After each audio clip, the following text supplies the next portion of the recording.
Hey, welcome to Fix It for Josh's sake. Today I'm going to work on a 1999 Dodge Durango. This one's got the 5.2 liter motor in it. And what's happening right now is when I turn the key on and turn the motor over, it does not start. But if I cycle the key off and cycle the key back on a couple of times, it starts up fine. So all roads are pointing to a bad fuel pressure regulator. Well, while I'm under here fixing the fuel pressure regulator underneath of this Durango, I'm going to replace the fuel pump as well. So come along with me as I fix it for Josh's sake.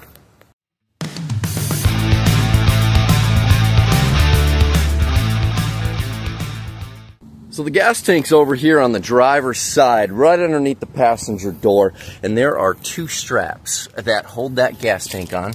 The first strap is right there, and the second strap is back here behind the leaf spring, and it requires a 15mm socket. I know it's kind of annoying that we're running Mopar, you know, made in the USA. Yeah, pretty much everything is metric nowadays, so get your hefty 15mm metric socket. I'm also going to go a little further because this truck is from 1999. I'm going to spray me some deep creep on those bolts and help them come loose a little bit better before I, use all my elbow grease trying to get them loose. Now that the deep creep is up in there on those straps, I also have my jack, my lift right here, my little jack, pushing up on the center of that gas tank, merely because I want to release some of the pressure that is on those straps in there and in there. So pushing up a little bit. I'm not lifting the car or anything, but I'm just releasing a little pressure so that when I loosen those nuts that are under there, the 15mm, everything kind of has a little bit more stress relief to come down.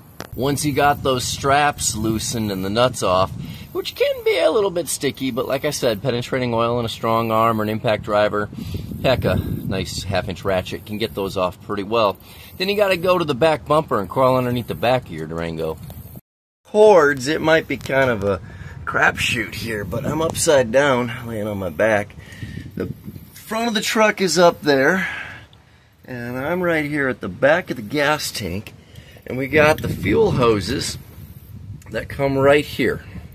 And we have two hose clamps, so grab yourself a 7mm socket like such, or a flat end.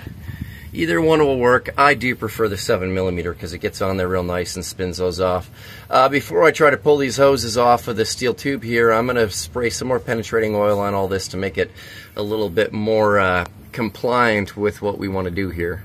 Well, up until now, it wasn't too difficult. We had a hose here that was zip tied up to this line right here, so I snipped that zip tie so this could come out of the way. But my goodness, after that 7mm bolt was removed on both of those hose clamps, this bolt, which is the, this hose, which is the hose that we fill our gasoline with, and this is probably our vent hose, man, they were on there so stinking good. So I ended up dropping my spare tire. That's where that was hanging, and that's out of here, and got myself some room so that I could literally push into these alongside the pipes and alongside the rubber hose with a screwdriver and a hammer and pushed them off. So we're ready to move on to the next thing. I'm done in the back of the vehicle, and I'm going to come around over here again to my jack. I'm going to let this down slowly. I know that there is a hose, gas line, air hose, gas line, and a plug-in under there. So we're going to let this down and then start unplugging those things. So this is what the fuel pump looks like once we have the gas tank down, and we can see it. Here's the frame. There's the gas tank hanging there. There's a little clip on each side, and it creates a prong that holds the fuel hose in. So you got to squeeze on this side and reach around and squeeze on that side. It's a bit of a tight little squeeze in there, but once you get them both in there, which I probably cannot do while I'm showing you on camera, it'll pop off. So one hand's pulling, one hand's squeezing. Should be able to pull this right off of there. So once this is squeezed and that hose is off, then you squeeze at the back of this plug in there, and it's a little there. You squeeze like that, and then this pulls off, So we got our 4-prong plug in there. That comes off. And now I'm going to screw around with trying to get this thing spun out of there. It's a bit of a collar and stuff. So probably going to get myself a screwdriver and a hammer. Looks like I'm going to be pounding. Oh, how do you point in the camera? I'm going to be pounding this way on that collar. You know, I want it to spin this way. That would be called counterclockwise to get this collar off. And then I can pull this fuel pump out.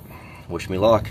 Once this line is off, once this electrical hose is off, we can drop the whole tank down out from under the truck, because this line actually is connected into the tank itself and goes back there to that cap, and it comes around over here as like a drain out thing. So then you got to get yourself a great big screwdriver like this, and I used a 16-ounce hammer, and you pound on this collar. You pound on it counterclockwise. There's the slot. There's the slot. There's the slot. There's the slot. There's the slot. Make sure this clip is pulled out when you start spinning it. And once you break this rusty, crusty collar loose, which it's loose now, then it should pry up like that, and we start to have some freedom here to get this pump out of here and put the new one in. One more detail though about this line right there. It's designed to basically be, you open it up from each side, and when you open it up, then it comes off of the rib on that collar. Now we are 100% clear to pull this ring off of here. Now I do have some rusty, crusty spots on this ring, so I am going to wire it up, wire brush it really good before I put this thing back together. But with a little love and TLC, you can see we can get that out of there, and we should be able to pull this up now. Now we're going to stop right here. We got this crusty, rusty ring, right? Whew, a lot of dirt in here.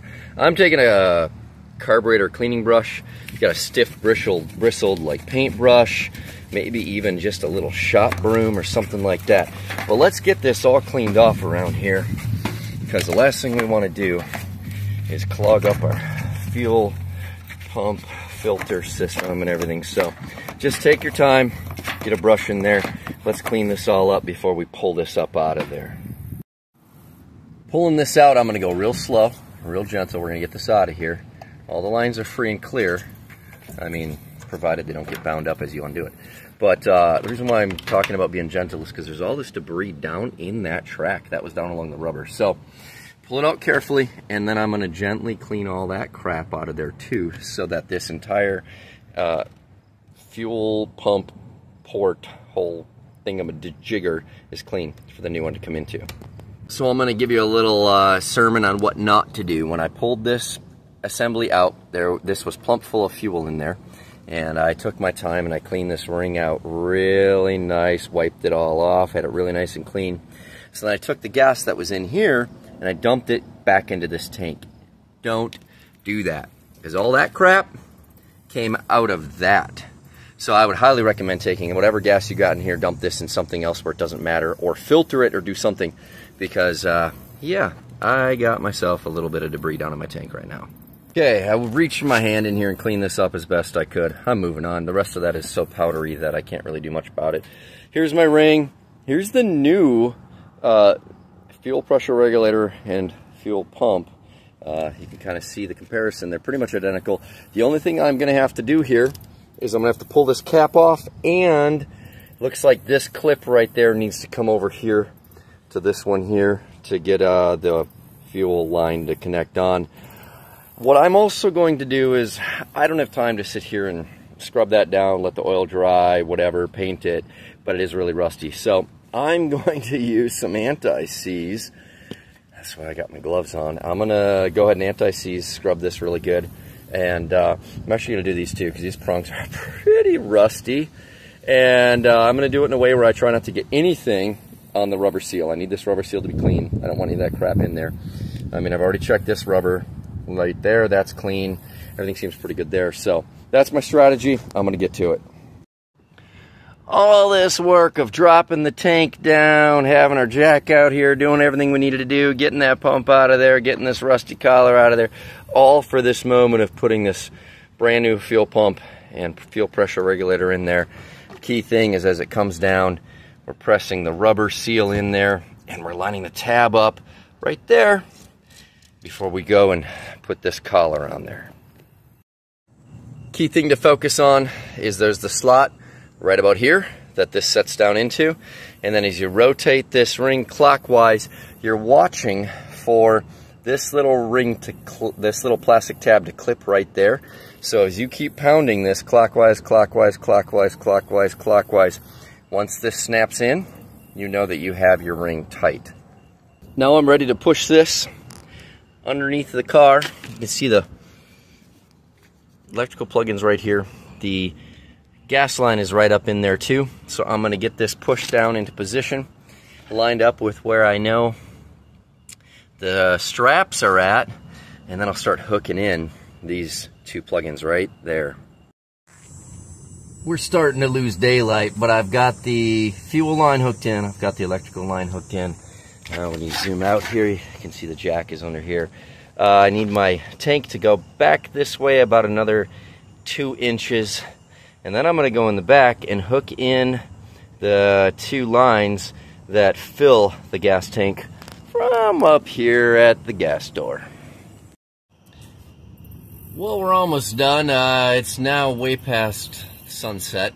There's the strap there in, and probably very difficult to see, but there's another strap right in there, bolted into place.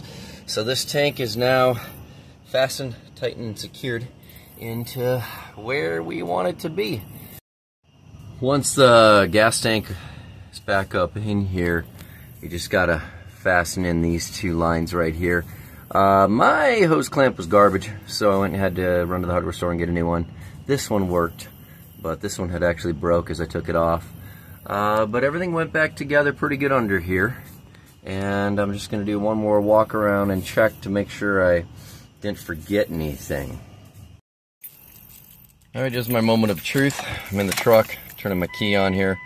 Like I said, normally I would have to let it cycle a bunch of times where I would turn my key off, turn my key on, turn my key off, turn my key on, and then it would start, but let's see what happens here.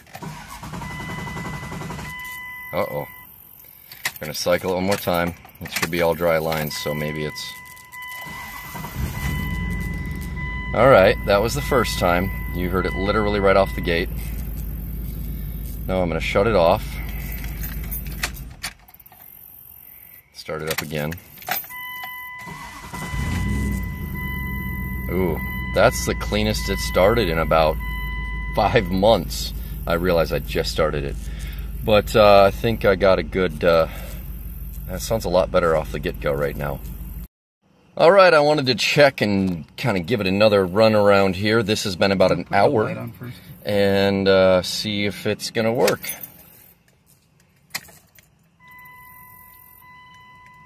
All right, here we go. Oh, are you hearing it or what? That's so nice. It has not started like that in months and months and months and months and months and months. So, yeah, thanks for watching as I took you through that process. I hope you enjoyed it. I hope you found it useful. Thanks for watching. Fix it for Josh's sake. If you enjoyed it, give me a thumbs up, give me a follow, give me a comment about something you would have done different. Let me give you 3 pointers. If I could have replaced those gas hoses that the import goes into the gas tank, the rubber hoses, I just would have cut those and put new ones on. I would have new hose clamps because those were crappy. And let's see, oh, the ring that goes around the fuel pump, I would have had a new one of those because that thing was so rusty and crusty. Other than that, everything was pretty straightforward. The most important thing is you got to have a friend to help you put that tank in. Today's Tuesday. We're going to go get tacos right now because I got to repay this guy for helping me out getting this tank in here. We're going to go get some tacos. So thanks for watching. Have a great day.